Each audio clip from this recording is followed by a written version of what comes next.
All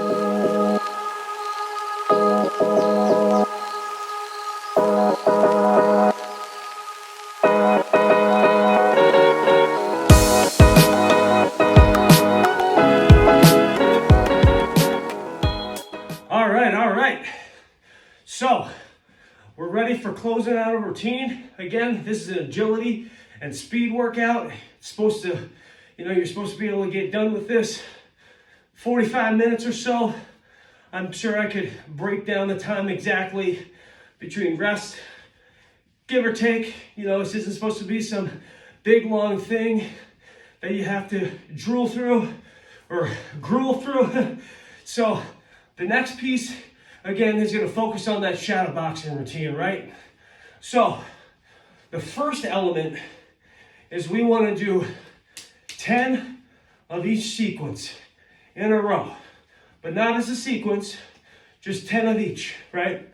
And I would suggest, once you get the hang of it, which should be pretty quickly, I would suggest, you work on back and forth, left, right, left, right, left, right, and try to coincide that so you get into a rhythm, right? And then that'll also help. You'll also subconsciously start to work and understand what weight shift is, right? Weight shift pre-impact. When should weight shift happen? Because you're going to notice that if you try to throw this punch, right, early, that doesn't look right? But you use that plant, you're going to figure out how the plant works. And then you're going to go, oh my goodness, what have I been doing? Hey, maybe you do it perfectly anyway, right? And then you can incorporate the spine engine. And you're going to go, oh, that makes total sense about how the shoulders and the upper body are steep and the lower body's horizontal, right? Because if we're pointed, up this way, that doesn't work. You can't do that, right? No, right? The body works in a specific way.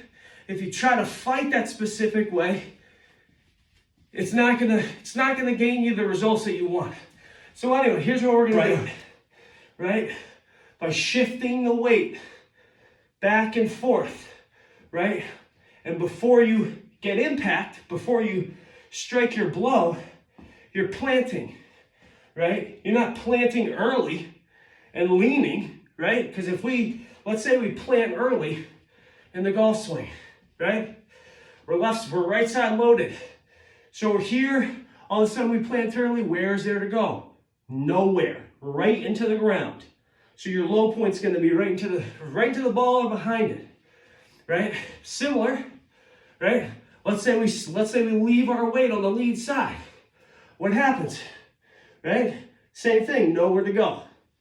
Down, right? So pull straight down here. Well, there's flexibility to move a little this way, right? I'm not saying that you just need to spin on a rotary with no lateral movement. All I'm saying is you really want to get away from the idea that you need to intentionally and manually move laterally in a big way. It happens if your sequencing is the way that it should be. It'll happen organically. It'll just happen for you. You don't have to try to do it, right?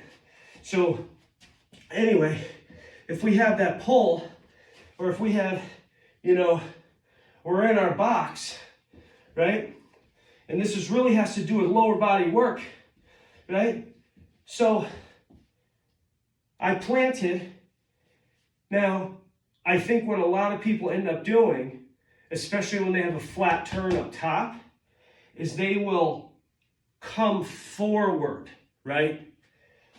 The trail side pelvis and pelvis and upper body will come over and around, right?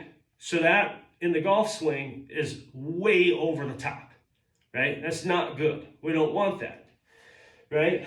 So what we talked about and how the pelvis works, and what I'm talking about is, we don't have we're this narrow, right? We don't have edges to turn, right? So if we only had our lower body and we had to stay super narrow, what would we do?